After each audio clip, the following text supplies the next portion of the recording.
Welcome back, everybody. Today we're doing a deep dive into something really cool, marketing psychology. Yeah. You know that feeling when you walk into a store Mhm. and you know you're about to spend way too much money, Yeah.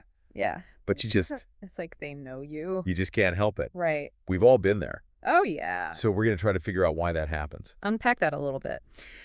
So we found a really interesting HubSpot article Oh. titled Marketing Psychology: 10 Revealing Principles of Human Behavior. Ooh. I like it. So we're going to go through that. All right, let's do it. See if we can unpack some of these mysteries Yeah. and figure out how to be better shoppers. More informed shoppers. Right. Better Yeah. consumers in general. Yeah, for sure. So the first one they talk about is priming. Priming. And they give this interesting example. Okay. Imagine two groups of people. Right. One group sees the word yellow and then sky. Okay. The other group sees the word yellow and then banana. Mhm. And then they're asked to identify banana.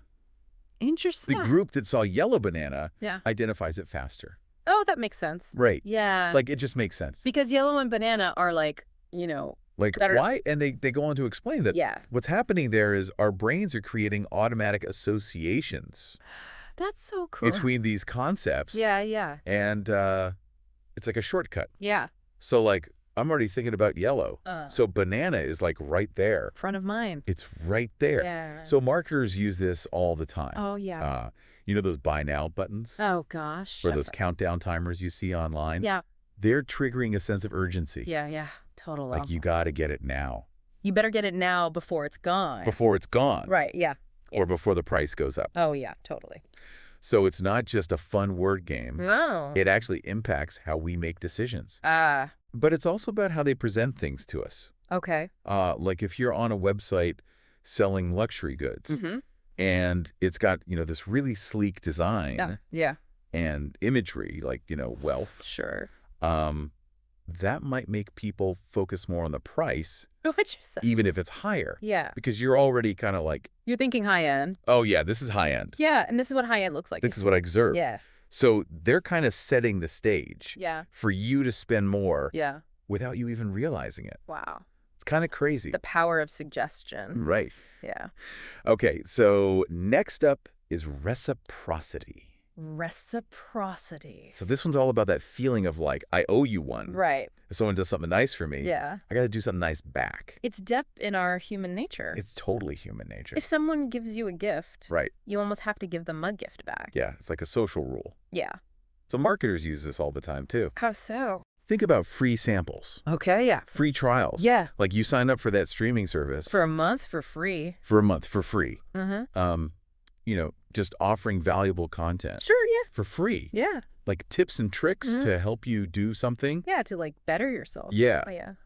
And then there's that study that was done Oh, yeah. about restaurant tipping and mints. Tell me about that. So just giving diners a mint with the bill Okay. actually increased tips. Interesting. And giving 2 mints boosted tips Oh, even well, more. More. Wow. It's crazy, right? So they feel even more obligated to, It's just a little thing. yeah, But it makes people feel like, they did something nice for me. oh, they did something nice. Yeah. I'm going to be nice back. Yeah. Have you ever felt like you were more likely to buy something Oh, for sure. after getting a freebie? Yeah, it was like, oh, they gave me a free thing. Yeah. Let me buy this $100 thing. Yeah, exactly. Yeah. It's like they're building a relationship with you Mm-hmm. before you even buy anything. Totally. Okay, so this next principle, The social proof. social proof. This one is so relatable. Oh, tell me about it. It's that like Me Too effect. Yeah. Where you're more likely to do something Yeah. if you see other people doing it. Oh, totally. Like think about being at a middle school dance Right. and nobody wants to be the first one on the dance floor. Yeah. Right? Oh, so awkward. But as soon as a few people start dancing, Yeah. everybody jumps in. Everybody wants to dance. Yeah. Right. And this happens everywhere. Oh, gosh. Yeah. Not just middle school dances, Oh, especially online. yes. So think about, those social share buttons Okay. with those huge numbers. Like 1 million people shared this. Yeah. Or when brands boast about, millions of happy customers. Oh, yeah, for sure. They're basically saying, hey, look how popular we are. Yep. You should join the crowd. Totally. It's very effective. Think about online reviews. Uh-huh. Are you more likely to buy something Definitely. with tons of positive reviews? Yeah. or one with just a few. I trust the wisdom of the crowd. You do. Absolutely. Yeah. That's interesting. It makes sense, though. Like, Yeah. you don't know those people. Right. But if enough people say something's good, It must be good. then it must be good. It must be good. Right. All right, so this next one, the decoy effect. Decoy effect. This is where it starts to feel a little sneaky. All right. But it's also pretty clever. Oh, I love it. So it's all about framing choices Okay. to kind of nudge you toward what they want you to pick. Okay. So the article uses this example of the Economist subscription. Okay. So they offered online only for $59, Okay. print only for $125, Okay. and then print and online also for $125. Wait a minute. Right. So you could get online or you could get print and online for the same price. Yeah. That doesn't make sense. It makes sense from their point of view Oh, how so? because nobody's going to buy print only. Right. It's just there as a decoy I see. to make the print and online Look like a great deal. look like a steal. Oh, sneaky. Right. I like it, though. They're getting so much more Yeah. for the same price. That's clever. So studies show that people were way more likely To get both. to get both when that decoy was there. Right. Isn't that wild? That is pretty wild. Like tricking our brains into thinking You're getting a deal. we're getting a better deal Yeah. by giving us a worse option Yeah. to compare it to. Yeah. So sneaky. Yeah. It's all about relativity, right? It is. Like if I'm comparing two things Yeah. and one looks so much better, yeah, then I'm going to pick that one. right. Yeah. Okay, so on to scarcity. Scarcity. I think we've all fallen for this one. Well, tell me about it. It's that fear of missing out.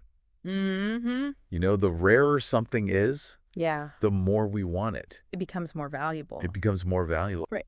So think about limited time offers, Oh, yeah. limited edition products. Yes. Those only a few left in stock warnings. Oh, yeah. Those get me every time. Yeah. Like, gotta get it. Gotta get it. Gotta get it now. Right. Yeah. They create this artificial scarcity Mm-hmm. to make us feel like Like we're gonna miss out. we gotta buy it now. Right.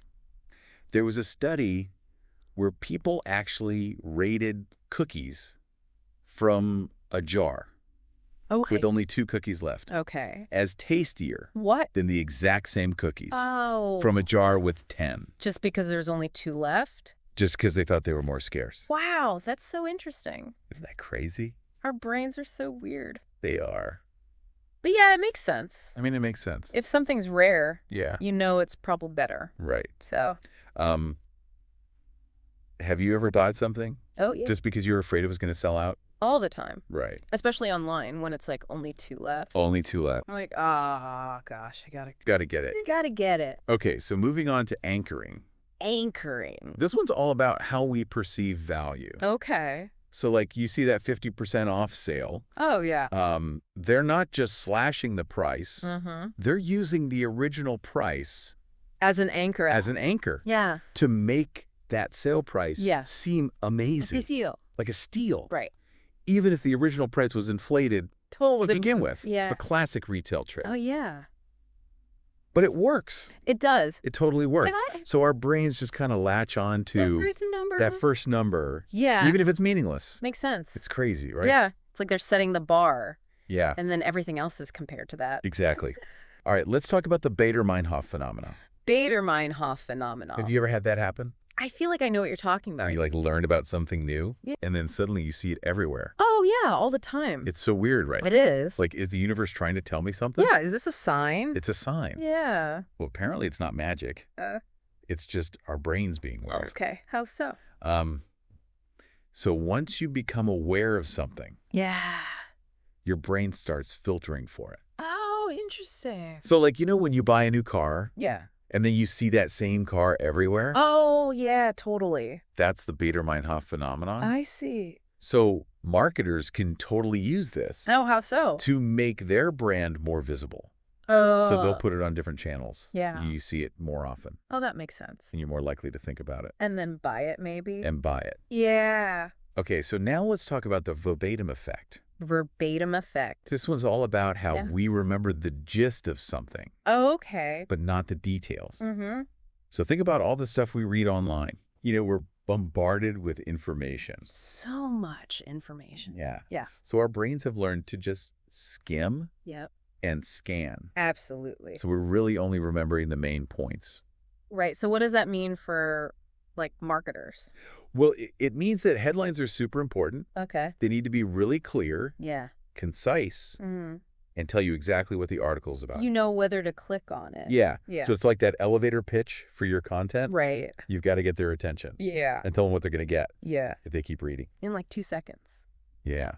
Have you ever clicked on an article Many times. just because the headline was interesting, Absolutely. even if you didn't read the whole thing? Yeah. Yeah. Sometimes the headlines are better than the actual article. Sometimes. Yeah. That is true. Yeah. Okay, so next up is clustering. Clustering. This one's especially relevant. If you create content, Oh, how so? so it's all about organizing information Okay. to make it easier for our brains Mm-hmm. to process. Yeah. And remember, Okay. so our short-term memory is actually very limited. Really? Yeah. How limited? We can only hold about 7 plus or minus 2 Oh. pieces of information at a time. That's not very much. It's not a lot. Yeah. So to deal with that, our brains naturally group similar things Okay. together. Yeah, that makes